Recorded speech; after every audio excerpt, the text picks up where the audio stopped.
হরে কৃষ্ণ প্রবক্তেন গোপালের সংসার চ্যানেলে আপনাদেরকে সবাইকে স্বাগত। এসে গেছে একটা নতুন ভিডিও নিয়ে। আজকে ভিডিওটা হবে দীক্ষা অনুষ্ঠানের আগে যে প্রশ্ন উত্তর করা হয় বা ইসকন দীক্ষা ধারায় দীক্ষা নিতে গেলে যে বিভিন্ন পরীক্ষা দিতে হয় সেই সম্পর্কে আমার বাবা আমাদের এখানকার ভক্তদের প্রশ্ন উত্তর জিজ্ঞেস করবে। তারা যদি ঠিকঠাক বলতে পারে তাদেরকে দীক্ষার জন্য উপর লেভেলেও পরীক্ষা হবে, কিন্তু বাবার কাছে আগে পরীক্ষা দিবে। তারা যদি পাস করে তাহলে উপর লেভেলে যেতে পারবে পরীক্ষার জন্য। সেই জন্য বাবা পরীক্ষা নিচ্ছে সব ভক্তদেরকে, আপনাদেরকে দেখানোর চেষ্টা করব। আপনারাও এই ভিডিওর মাধ্যমে কিছুটা হলেও উপকৃত পাবেন। পরীক্ষার জন্য কি কি প্রশ্ন লাগে বলার চেষ্টা করব। লাগে 20টা প্রশ্ন, নামট্য বই পেয়ে যাবেন আপনারা। দশবিধ নাম অপরাধ থাকবে, নিরামিষ তো খেতেই হবে, সেটা তো মাস্ট লাগবেই। তাছাড়াও 4টে নিয়ম পালন করতে হবে।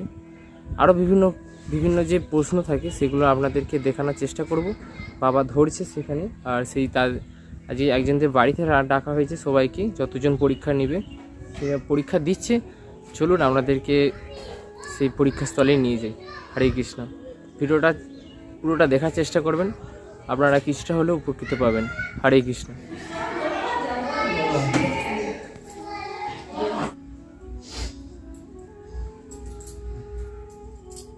বলো। যে সমস্ত ভক্ত ভগবানের দীক্ষা নাম প্রচার করে নিজেদেরকে সততভাবে উৎসর্গ করেছে তাদের নিন্দা করা, ব্রহ্মা শিব আদি দেবতার নাম ভগবানের নামের সমান বা তার থেকে স্বতন্ত্র বলে মনে করা, গুরুদেবকে অবজ্ঞা করা, বৈদিক শাস্ত্র ও অন্যান্য শাস্ত্রের নিন্দা করা, ভগবানের নামে অর্থবাদ আরোপ করা, ভগবানের নাম সমূহকে কল্পনা বলে মনে করা, সাত নাম বলে পাওয়াচরণ করা, আর হরে কৃষ্ণ মহামন্ত্র উচ্চারণ করাকে বৈদিক কর্মকাণ্ডের পূর্ণ কর্ম বলে মনে করা, নয় শ্রদ্ধাহীন ব্যক্তিকে ভগবানের দিব্য নামের সম্বন্ধে মনুষ্য মাতাজি বলো।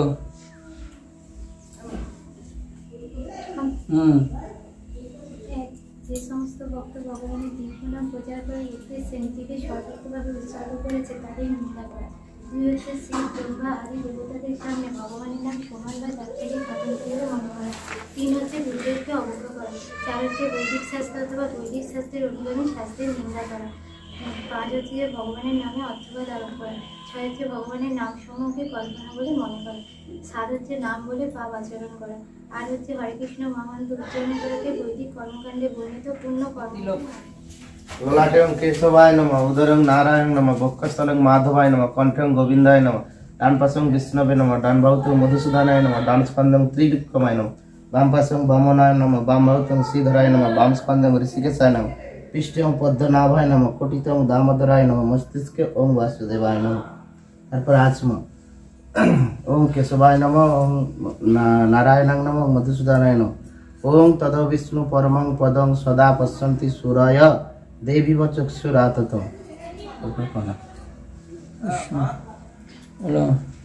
ললাটং কেশবায় নমঃ, উদয় নারায়ণ নমঃ, বক্ষস্থল মাধবায় নমঃ, কণ্ঠে গোবিন্দায় নমঃ, দক্ষিণ পাশে বিষ্ণুময়, দক্ষিণ সুদং মধুসূদন, দক্ষিণ সুমন ত্রিকোণ, বাম পাশে বামনায় নমঃ, বাম বাহুতে সিদ্ধায় নমঃ, কোটে ঋষিকেশায় নমঃ, পৃষ্ঠং পদ্মভায় নমঃ, কোটিতে দামোদরায় নমঃ, ওম বিষ্ণু ওম বিষ্ণু ওম বিষ্ণু ওম বিষ্ণু তদ বিষ্ণু পরম পরায় সদা পশ্যন্তি সুরায় দেবী চক্ষুরিত। বলো।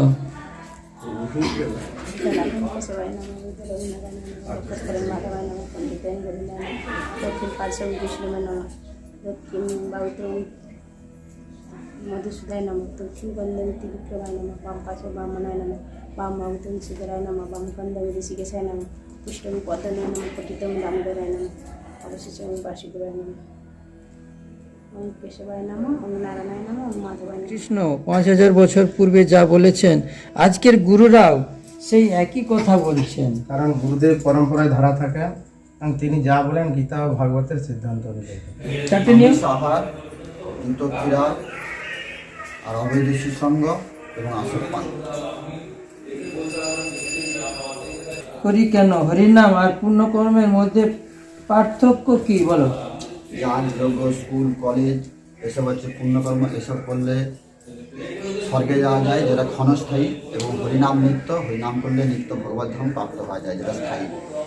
জিবিসির মণ্ডলীর পদ ও দায়িত্ব কি বলো? জিবিসি হলো ইসকনের প্রতিষ্ঠাতা পরিচালক মণ্ডলী, এদের দায়িত্ব হলো ইসকনকে সুষ্ঠুভাবে পরিচালনা করা এবং ভক্তদের দেখে পারমার্থিক উন্নতি সাধন করা। দেহ ও আত্মার মধ্যে পার্থক্য ব্যাখ্যা করুন। দেহ আত্মার দেহ হলো জড়, আত্মা হলো চেতন। দেহ হলো অনিত্য, আত্মা হলো দেহ হলো অনিত্য, আত্মা হলো নিত্য। দেহ হলো নশ্বর, আত্মা হলো অবিনশ্বর। আচ্ছা মাতাজি বলো, ইসকন কি? কেনই বা ইসকনে আশ্রয় নেব? ইসকন হচ্ছে যে আন্তর্জাতিক কৃষ্ণ ভাবনামিত সংঘ। কেনই বা আমরা ইসকনে আশ্রয় নেব? শ্রীমান মহাপ্রভুর শিক্ষা অনুসারে আচার ও প্রচার কার্য চলছে, তাতে অংশগ্রহণ করলে আমাদের পারমার্থিক শিক্ষা লাভের জন্যই আমরা ইসকনে অংশগ্রহণ করব। বলেছে দীক্ষা গ্রহণ করলে গুরুর আদেশ ও জন্মান্তরে ধরে পালন করতে হবে। আপনি কি তা বিশ্বাস করেন? গুরু গ্রহণের প্রয়োজনীয়তা আছে কি? বলো। হ্যাঁ, গুরু গ্রহণের প্রয়োজনীয়তা আছে ভগবানের সেবা অনুশীলন করার জন্য আর পারমার্থিক উন্নতি লাভের জন্য। আচ্ছা, ভগবান শ্রী চৈতন্য মহাপ্রভু হরে কৃষ্ণ সংকীর্তন আন্দোলন প্রচারের আপনি গুরুদেবকে সহায়তা করতে রাজি হলেন কেন? বলো। কারণ গুরুদেবের শাস্ত্র ও গীতা ভাগবতম সিদ্ধান্ত অনুযায়ী, প্রশ্নটা একবার বলুন।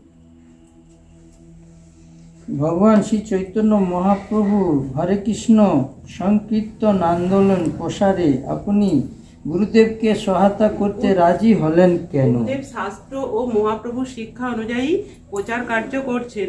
গুরুদেবকে সাহায্য করলে মহাপ্রভু সন্তুষ্ট হবে। ভগবানের সঙ্গে ও শিষ্যদের সম্পর্ক হিসাবে গুরুদেব নিজেকে কিভাবে দেখেন? নিত্য সংযোজনকারী। নিত্য সংযোজনকারী। অর্পিতা মাতাজি বলো, শ্রীকৃষ্ণকে পরমেশ্বর ভগবান বলে গ্রহণ করছেন কেন? সমস্ত বৈদিক শাস্ত্রে শ্রীকৃষ্ণকে পরমেশ্বর ভগবান বলে প্রতিপন্ন করেছে।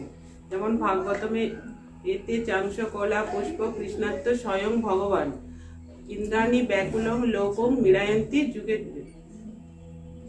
আমার বলো। সমস্ত বৈদিক শাস্ত্রে শ্রীকৃষ্ণকে পরমেশ্বর ভগবান বলে প্রতিপন্ন করেছে। ভাগবতমে বলেছে এতে চাংশ কোলা কৃষ্ণাত্ম স্বয়ং ভগবান স্বয়ং ভগবান ইন্দ্রাণী ব্যাকুলম লোকম মীরায়ন্তী যুগে যুগে। ব্রহ্মসিংহায়তে বলেছে ঈশ্বর পরম কৃষ্ণ সচিদানন্দ বিগ্রহ অনাদিরাদি গোবিন্দ সর্বকারেণেরও কারণ। তাছাড়া পূর্ববর্তী মহাজনগণ ও কৃষ্ণকে পরমেশ্বর ভগবান বলে স্বীকার করেছেন, তাই আমিও কৃষ্ণকে পরমেশ্বর ভগবান বলে স্বীকার করি। বিভক্ত দেখতে পেলেন কিভাবে পরীক্ষা হচ্ছে, আর ভক্তরা মানে ভয়ে থতমত খেয়ে গেছে। মানে পরীক্ষার ব্যাপারটা শুনলেই তো সবারই ভয় পায়। সে যাই হোক, পরীক্ষা তো দিতেই হবে, সবাইকে প্রশ্ন উত্তর করতে হবে। একজনে নয়, দীক্ষা গ্রহণ করতে গেলে মোট 4টে পরীক্ষা দিতে হবে, 4 জনের কাছে পরীক্ষা দিতে হবে।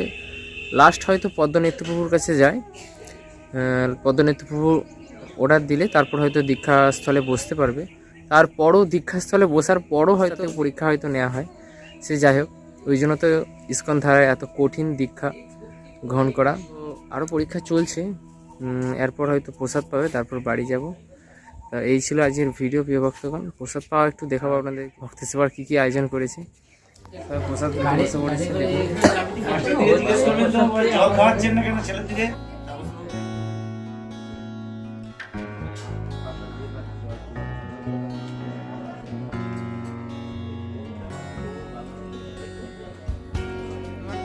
আমার প্রসাদ পাওয়া হয়ে গেছে, এবার যাবো বাড়ি, তার জন্য নিয়ে নিয়েছি গাড়ি। এবার বাড়ি যাব। তো বিভক্ত নিয়েছিল যে ভিডিওটা ভালো লাগলে লাইক কমেন্ট শেয়ার, আর এরকম আরও ভিডিও পেতে চ্যানেলটা অবশ্যই সাবস্ক্রাইব করে রাখবেন। দেখা হবে আবার একটা নতুন ভিডিও নিয়ে। হরে কৃষ্ণ।